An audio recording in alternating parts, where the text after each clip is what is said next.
Weekly analysis में स्वागत है आपका। तो चलो शुरू करते हैं।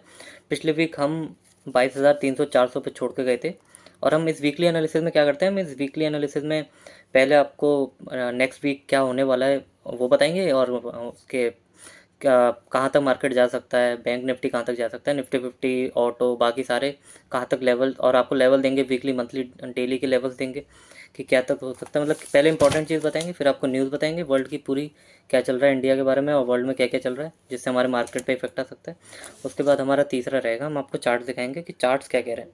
तो चार्ट्स फंडामेंटल सब कुछ मैच करके आपको कंक्लूजन दे देंगे एंड में। ये हमारा वीकली एनालिसिस रहता है। तो चलो शुरू करते हैं। तो पिछले वीक हम 22,300-400 पे छोड़ के गए थे और इस वीक और हमने बोला था कि अब हम संडे को आएंगे क्योंकि वीक में एक दिन की छुट्टी है। और पिछले फिर सैटरडे संडे फ्राइडे को मैं आया था, सैटरडे संडे हो गया था और वीक में एक दिन की छुट्टी थी, तो 4 दिन का ही कारोबार हुआ है। तो अ, अब शुरू करते हैं। अब मैंने जैसा बोला था कि निफ्टी 50 इधर ही घूमेगा, थोड़ा सा ऊपर चला जाएगा, पर इसने क्या किया, एक ट्रेंड पकड़ लिया बड़ा तेज़ी का, जिसमें ये 22,300 से करीब अभी 23,000, आज 24,000 के आसपास, 24,100 के आसपास बंद हुआ है ये। तो आज का देख लेना चाहिए। तो आज ये 24,125 के आसपास बंद हुआ है निफ्टी 50। तो निफ्टी 50 में ऐसा क्या हुआ कि निफ्टी 50 ने इतनी बड़ी चाल पकड़ी। तो ऐसा हुआ क्या कि HDFC बैंक ने और ICICI बैंक ने दोनों के रिज़ल्ट ठीक ठाक आए और ऐसे कोई प्रॉब्लम नहीं दिखी। तो इनका क्या है, वेटेज बहुत है। बैंक निफ्टी में इनका वेटेज है करीब 70%, HDFC ICICI बैंक का, और निफ्टी 50 में इनका वेटेज है 35%। मतलब निफ्टी 50 में बैंक निफ्टी का वेटेज है 35%। तो अगर बैंक निफ्टी चलती है तो निफ्टी 50 अपने आप आ, थोड़ा सा और ज़्यादा चलने लगती है तेज़ी से। तो इसकी वजह से बैंक निफ्टी के साथ साथ निफ्टी भी चला। तो इस कारण एक थोड़ी सी तेज़ उछाल आ गया निफ्टी 50 में भी। बैंक निफ्टी ने तो अपना ऑल टाइम हाई तोड़ा, पर निफ्टी 50 में भी एक तेज़ी आ गई। तो हम आपको वीकली मंथली लेवल दे देते हैं। वीकली लेवल से हमारा 24,475, 24,475। मंथली लेवल है 25,300। जो फ्यूचर्स ऑप्शंस करते हैं उनके लिए ये काम आएगा। ये लेवल्स होते हैं जो रेजिस्टेंस का काम करेंगे, जो रुकावट का काम करेंगे, जिसके ऊपर जाने में मार्केट को प्रॉब्लम होगी। तो अगर आपको स्टॉप लॉस बनाना है यहाँ पर बना सकते हैं, आपको शॉर्ट्स बनाने हैं तो इस पॉइंट के पर आके आप शॉर्ट्स बना सकते हैं। मार्केट नीचे गिरने की दिशा में आप पैसा लगा सकते हैं।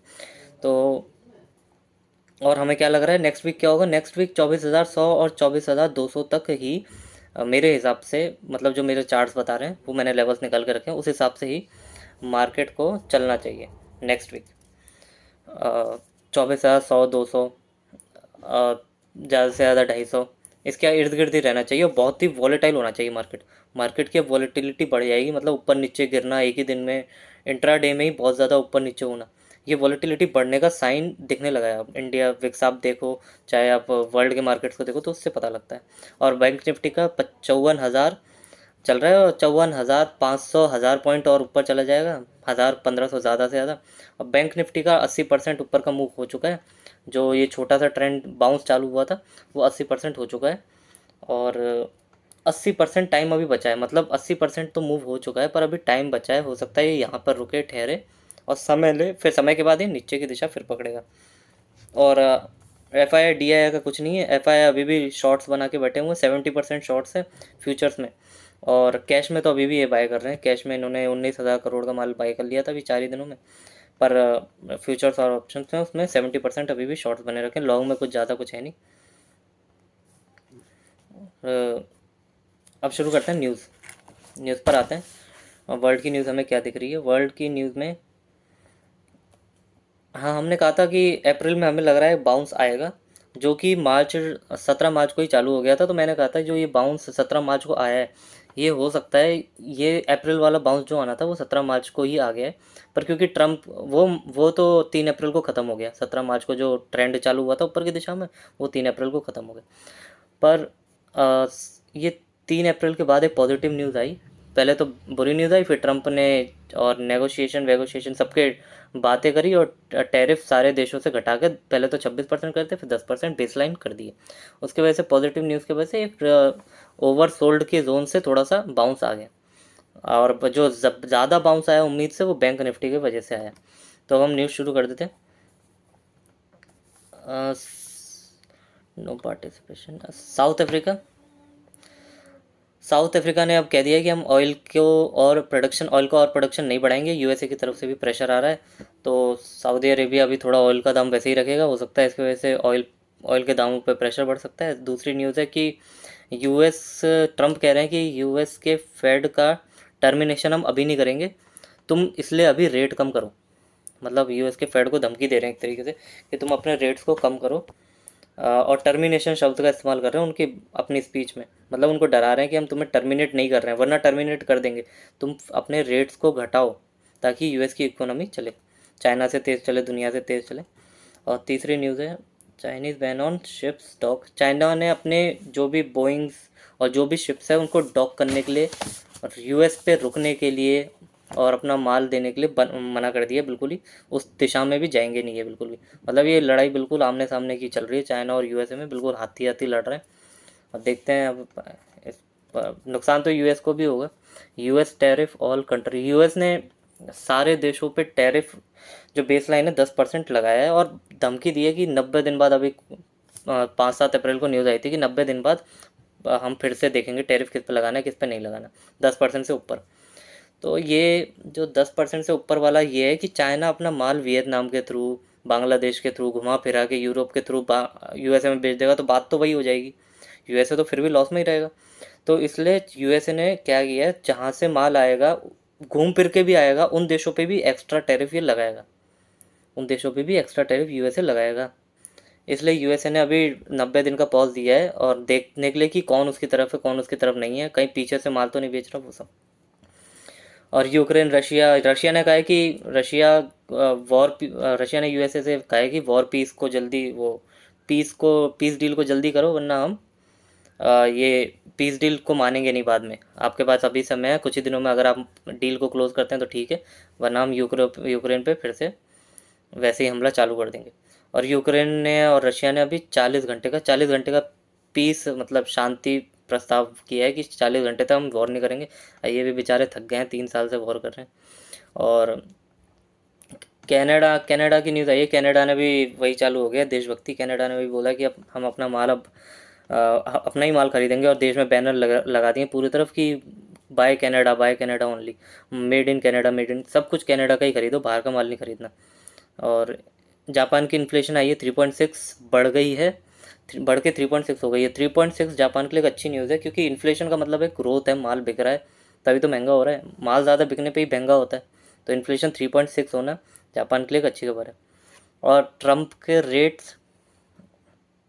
ट्रम्प का जो रेटिंग है, मतलब बाकी न्यूज़ एजेंसीज कह रही हैं ट्रम्प की रेटिंग गिर गई है, ट्रम्प कम पॉपुलर हो गए, अब जनता चाह नहीं रही है, जनता चाह रही है ट्रम्प हट जाए।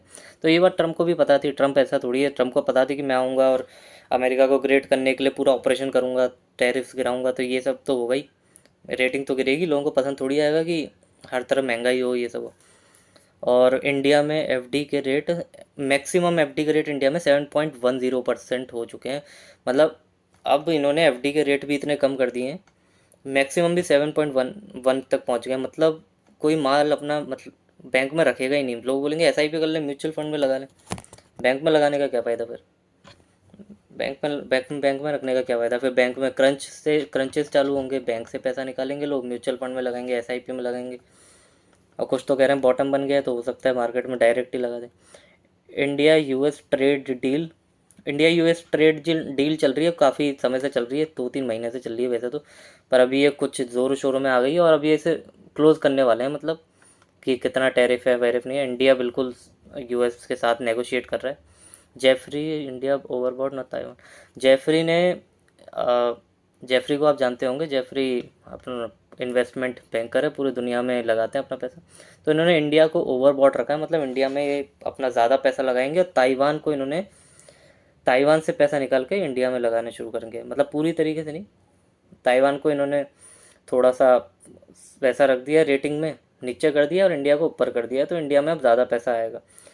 आप देख रहे हो, मतलब सारी पॉजिटिव न्यूज़ आ रही है। ये 21,743 मार्केट निफ्टी 50 में छुआ जैसे ही सारी पॉजिटिव न्यूज़ चालू हो गई मार्केट में। हर तरफ यहाँ पे रेट घटा दिया आरबीआई ने, यहाँ पे जेफरी ने ओवरबॉट कर दिया इंडिया को। इंडिया यूएस ट्रेड डील चल रही है, यूएसए इंडिया पे नरम दिल है, चाइना भी इंडिया पे नरम दिल है। मोदी जी जिनपिंग से मिलने जा रहे हैं और हर तरफ पॉजिटिव न्यूज़ चल रही है। बॉटम के समय ऐसा होता है क्या? बॉटम के समय ठीक उल्टा होता है, बॉटम के समय हमेशा ख़राब न्यूज़ चल रही होती है ताकि लोग डरें और माल को बेचें। यहाँ तो उल्टा माल को खरीद रहे हैं लोग, एवरेजेस बना रहे हैं। नहीं तो मार्केट नीचे करने की आई थी। अगर मार्केट नीचे गिरी है तो वो भारी होगी तभी तो नीचे आई होगी, ताकि नीचे आके हल्की हो जाए। पर यहाँ तो उल्टा हो रहा है, नीचे आ रही है, लोग एवरेजेस बना रहे हैं। 100 जिसके 100 माल थे उसने 200 खरीद लिए। माल तो और ज़्यादा बढ़ गए ना, और ज़्यादा खरीद लिए लोगों ने। तो यहाँ पे तो मार्केट उल्टा भारी हो गया। तो मार्केट करने क्या आई थी? अगर मार्केट खाली नहीं होने आई थी तो करने क्या आई थी मार्केट? भाई मार्केट अगर खाली नहीं हुई है, आप सब अभी जहाँ तक मैं देख रहा हूँ, मैंने जिससे भी बात करी, किसी ने अपना माल अभी तक बेचा नहीं है। सबके स्टॉक्स पड़े हुए हैं, सब बोल रहे हैं बॉटम बन गई चलो। मतलब हमेशा से पहले 22,000 बोल रहे थे, पहले तो 23,000 बोल रहे थे, फिर 22,000, फिर 21,900, अब 21,700 को बोल रहे हैं बॉटम। अब ये उछाल जो आया है इसने और साबित कर दिया, इन लोगों की हिम्मत और बढ़ा दी। अब मैंने आपको बताया 70% तो बैंक निफ्टी का HDFC ICICI बैंक का ही है, बैंक निफ्टी में वेटेज। तो अगर ये दोनों स्टॉक को ही उठा दिया जाए तो पूरी बैंक निफ्टी उठ जाएगी। और अगर बैंक निफ्टी उठ जाएगी तो फिर बैंक निफ्टी का निफ्टी 50 में 35% वेटेज है, तो निफ्टी 50 उठ जाएगी। आप ये देखो, निफ्टी 50 बैंक निफ्टी तो ऊपर हैं, पर क्या आपके स्टॉक्स ऊपर जा रहे हैं? आपके स्टॉक्स अभी भी वहीं हैं, आपके स्टॉक्स अभी भी वहीं हैं। बियर मार्केट में ऐसी शार्प उछालें आती हैं। ये बुल मार्केट की शुरुआत नहीं है, ये कोई बॉटम नहीं है। बॉटम है इस तरीके से नहीं बना करती। और हमने कहा था पिछले वीक भी कि ये जो वेव ऊपर की तरफ बनी है, ये करेक्शन वेव है और ये 3 लेग्स में होनी चाहिए। अगर 5 लेग में होगी तो और अच्छा है। जो निफ्टी 50 के जो ऊपर की दिशा चली है वो 3 लेग में होनी चाहिए, 1 2 3। जिसने न्यू वेव पढ़ा हुआ है उसे पता होगी 3 लेग में होना चाहिए, पर ये 5 लेग में हो तो ज़्यादा बेहतर है। और ये करेक्टिव पैटर्न में जा रहा है। करेक्टिव पैटर्न में मतलब ये जो ऊपर से नीचे की दिशा आई थी उसको करेक्ट कर रहा है, उसको मतलब हल्का करने के लिए थोड़ा ऊपर जा रहा है, फिर नीचे की दिशा फिर पकड़ेगा। पर अभी उसमें टाइम है, जैसे कि मैंने शुरुआत में लेवल्स बताए थे तभी बता दिया था। ये न्यूज़ खत्म हो गई, अब हम चार्ट्स चालू करते हैं। 3% ऊपर है, पर स्टॉक्स देखो कुछ ज़्यादा बढ़े नहीं। निफ्टी 50 को देखते हैं, निफ्टी 50 का बॉटम, ये बॉटम है और ये 20 EMA के ऊपर काम कर रहा है अभी 24,125 के आसपास। मैंने आपको लेवल्स बता दिए शुरुआत में ही। और ठीक है, अभी 80% मूव हो चुका है। अब निफ्टी मिड स्मॉल कैप 400 देख लेते हैं। इसमें मिड कैप स्मॉल कैप दोनों आ जाते हैं। ये बॉटम है, ये भी 20 EMA के ऊपर काम कर रहा है। माइक्रो कैप 250 है, ये भी ठीक ठाक वैसे ही काम कर रहा है। मार्केट का ये बाउंस है, करेक्टिव फेज़ है। जो मार्केट नीचे की तरफ गिरा था उसका एक करेक्शन है छोटी अवधि का, जो कि 80% हो चुका है बैंक निफ्टी में, 70% निफ्टी 50 में हो चुका है। और अभी थोड़ा टाइम लेगा इसी जगह पे, और फिर ये अपने नीचे की चाल शुरू कर देगा। और हो सकता है इतनी तेज़ी से चालू करे नीचे की चाल कि आपको डर लग जाए कि ये क्या हो गया मार्केट में, कि एकदम से इतना तेज़ कैसे गिर गया मार्केट। तो ये मार्केट इसी तरीके से काम करता है। बियर मार्केट में उछाल तेज़ी से आती है, गिरावट धीमे धीमे होती है। ये मैंने आपको बताया था अभी शॉर्ट्स और इन सब में मैंने बनाया था, तो वो वीडियो आप देख सकते हैं जाके। तो कंक्लूजन यही है। बाकी हम ख़त्म करते हैं, नेक्स्ट वीक फिर मिलेंगे। इस वीक हम शायद आपको थर्सडे को ही, जैसे हम एवरी थर्सडे आते हैं वैसे ही थर्सडे को ही मिलेंगे फिर से। और थर्सडे चालू करेंगे। वो छुट्टियों की वजह से हमने आपकी बार मंडे को किया है। हम आपको फिर थर्सडे को मिलेंगे, और तब तक के लिए धन्यवाद।